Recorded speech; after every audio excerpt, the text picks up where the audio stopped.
Les figures de substitution, la périphrase.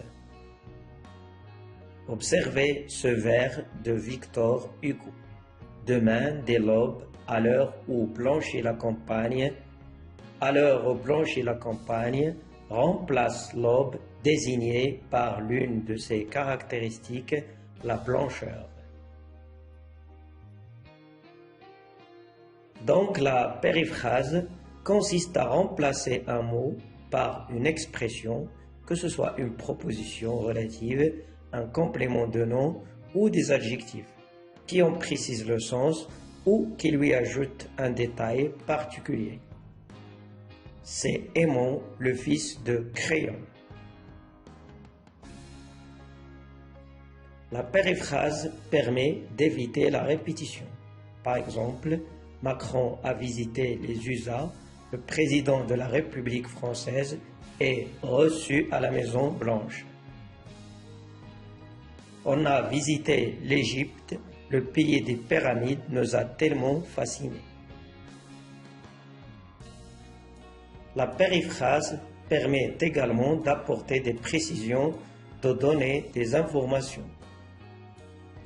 Par exemple, Driss, le fabricant des charrues, avait le même âge que mon père.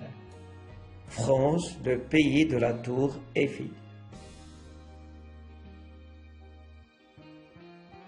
Elle permet aussi de créer des images esthétiques et poétiques.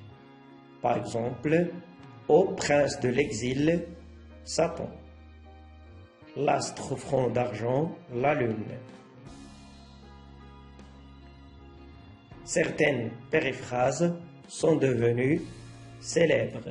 Par exemple, la lame tranchante, la guillotine, l'animal pervers, le serpent, le livre du devoir, la Bible ou bien le Coran, l'homme se met devant Rimbaud, la dame de fer, Margaret Thatcher, l'homme du 18 juin, De Gaulle, le peuple croissant, les grenouilles, et ainsi de suite. Et voici quelques exemples de la périphrase. C'était le bourreau, le valet de la guillotine. C'est une espèce de sous-architecte employé à la prison. Un de tes camarades envoyé par le maître d'école t'attend. Ce sont les auxiliaires de la justice de Créon. Qu'elle va surgir soudain de la maigre jeune fille noiraude et renfermée. La saison de la moisson, Kenza la Chouafa, la femme du fabricant de charrues, avait donné le temps. C'était Allal Yacoubi, un élève de notre école coranique. C'est Aimon, le fils de Créon. Le divorce entre Moulay Larbi et la fille du coiffeur a été prononcé hier devant notaire. Laïcha, l'amie de ma mère.